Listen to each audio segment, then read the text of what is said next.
जगत को असत्य मान लिया जिसने और उसी प्रकार व्यवहार किया, वह अंदर से मुक्त हो जाता है। उसकी ममता मोह आसक्ति कमल के फूल की तरह हो जाती हैं। जैसे कमल पानी में लिप्त नहीं होता, वह भी संसार में आसक्त नहीं होता। जगत को असत्य मान व्यवहार किया, क्योंकि प्राणियों की आयु क्षणभंगुर है। इसे विनष्ट ही होना है, नष्ट ही होना है। इस सृष्टि को जो मिथ्या माने वह मुक्त है। मन को दृढ़ करो, इस जग की सत्ता नहीं। सतरूप जो है वह कभी मरता नहीं। सतरूप परमात्मा तुम्हें लाखों नमन है। करने को कुछ भी नहीं तुम्हारे लिए है, फिर भी तुम जगत हित करते कर्म है। तुमसा हितकारी जगत में नहीं और कोई है। भक्त के तुम मन में बसे, भक्त में तुम हो। जो तुमको जान गया वह स्वयं को भी जान गया। जो तुमको पा गया वह सब कुछ पा गया। जो आत्मा को पा गया वह परमात्मा को पा गया। इस संसार की नश्वरता का ध्यान जिसे आ गया, वह बन गया वैरागी मन। इस माया से पार पा गया। श्री रामचंद्र जी की धन माया की निस्सारता का वर्णन। तीर्थ यात्रा से लौटने के पश्चात श्री रामचंद्र बहुत उदासीन रहने लगे। वे बहुत कमजोर भी हो गए। एक दिन मुनि विश्वामित्र के यज्ञ को राक्षस विध्वंस कर देते थे। वे श्री राम को लेने की आकांक्षा में अयोध्या में आए। उन्होंने राजा दशरथ के समक्ष कहा, रघुकुल की रीति है, प्राण जाए पर वचन न जाए। मैं आपकी यथासंभव सहायता करूंगा।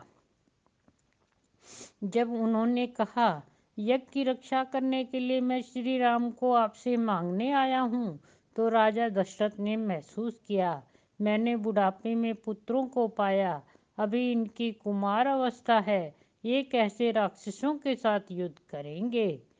उन्होंने कहा, श्री राम के स्थान पर मैं स्वयं चलकर उनकी सेना दल के साथ राक्षसों से युद्ध करूंगा।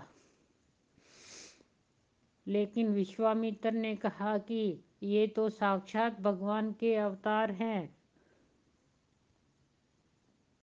आप इनकी सामर्थ्य पर संदेह न करो। इस प्रकार जब उन्होंने विनती की तो मुनि वशिष्ठ जी को बुलाया गया। राजा दशरथ ने भगवान श्री राम को बुलाया। लक्ष्मण और शत्रुघ्न भी आए। वशिष्ठ मुनि ने कहा कि श्री राम, तुमने संसार के विषयों से विजय पा ली है, फिर भी आत्मज्ञान शून्य होकर मोह को किस प्रकार प्राप्त हो गए हो। श्री राम जी ने कहा कि तीर्थ यात्रा करने के पश्चात मेरे मन को संसार के भोग रुचिकर नहीं लगते। संसार के भोगों में कोई सुख नहीं है, ये सब क्षण भंगुर है। लोग बहुत देर के बाद यह समझ पाते हैं कि हम माया में पड़े हुए हैं। संसार की माया से उबरने का प्रयत्न ही नहीं करते। यह माया संसार के प्राणियों को मोहने का सदा प्रयत्न करती है। मनुष्य के सद्गुणों को दबाकर दुर्गुण पैदा करती है। देह और जितने भी पदार्थ हैं, सभी की क्षण भंगुरता देखी गई है। इसलिए श्री राम जी कहते हैं कि ये सब मुझे रुचिकर नहीं लगते। इन सब से ऊपर उठकर तत्व ज्ञान कराने में महात्मा लोग ही समर्थ हैं, कोई साधारण प्राणी नहीं। श्री राम जी कहते हैं कि धन लक्ष्मी स्थिर होकर रहे तो वह उत्कृष्ट वस्तु है, लेकिन यह कभी स्थिर होकर नहीं रहती, क्योंकि यह माया इंसान को मोहित कर देती है। ममता मोह वासना बढ़ा देती है। यह कभी रुचिकर नहीं है। मूढ़ मनुष्य इस शरीर को ही आत्मा समझ बैठा है। आसक्त मनुष्य के लिए तत्व ज्ञान भार रूप है। आत्मज्ञान के बिना शरीर भार है। इस शरीर में पैदा होने वाले नाना प्रकार के रोग इस शरीर को काटते रहते हैं। मानव नाना प्रकार के दुख पाता है। मृत्यु भी शरीर को ग्रास बनाने के लिए सदा तत्पर रहती है। एक शिष्य मोह माया से किस प्रकार मुक्त हुआ था, उसके बारे में बताते हैं। स्वामी सहजानंद के शिष्य थे सौराष्ट्र के मनसुख भाई। वे व्यापारी थे। उन्होंने व्यापार में खूब धन कमाया, फिर एक आलीशान हवेली बनवाई। वे चाहते थे कि गुरु सहजानंद के चरण वहां पड़े। स्वामी जी को निमंत्रण करने वे काशी आए और उनसे निवेदन किया, आपसे, आपके आशीर्वाद से मैंने एक विशाल हवेली का निर्माण करवाया है। मैं चाहता हूँ कि आपकी चरण रज वहाँ पर पड़ जाए। मैं आपको निमंत्रित करने यहाँ आया हूँ। स्वामी जी समझ गए कि मनसुख का मन मोह माया में जकड़ा हुआ है। वे बोले, मनसुख, थोड़े दिन तुम रुक जाओ, कथा पूर्ण कर तुम्हारे साथ सौराष्ट्र चलूँगा। 10 दिन की कथा में स्वामी जी ने त्याग और वैराग्य की ऐसी गंगा बहाई कि करोड़पतियों ने अपनी सारी संपत्ति दान कर दी।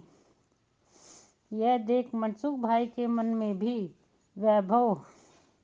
मन से भी वैभव निकल गया और हृदय में हरि का वास हो गया। इसी बीच स्वामी जी के पास सौराष्ट्र से एक पत्र आया जिसमें मनसुख भाई की हवेली जलकर राख हो जाने की सूचना थी। उन्होंने मनसुख भाई को न देते हुए उनसे पूछा, इतने दिनों में तुम त्याग वैराग्य से मन लगाते हुए अपने हवेली में श्री हरि की मूर्ति स्थापित करना चाहते थे। क्या वह हवेली तुम्हारे अंतर में खड़ी हुई है और श्री हरि के चरण उसमें पड़े? मनसुख भाई बोले, आपकी कृपा से अंतर की हवेली में श्री हरि बस गए और त्रिलोक का सुख प्राप्त हो गया। यह सुनकर स्वामी जी ने उन्हें सौराष्ट्र की हवेली के जल जाने की सूचना दी, किंतु मनसुख अविचलित रहा। वस्तुतः अंतरात्मा में भोग के स्थान पर त्याग भाव को स्थान देने पर सांसारिक माया मोह आकर्षित नहीं कर पाते और मनुष्य प्रत्येक स्थिति में आनंदित रहता है। सोहम शिवोहम।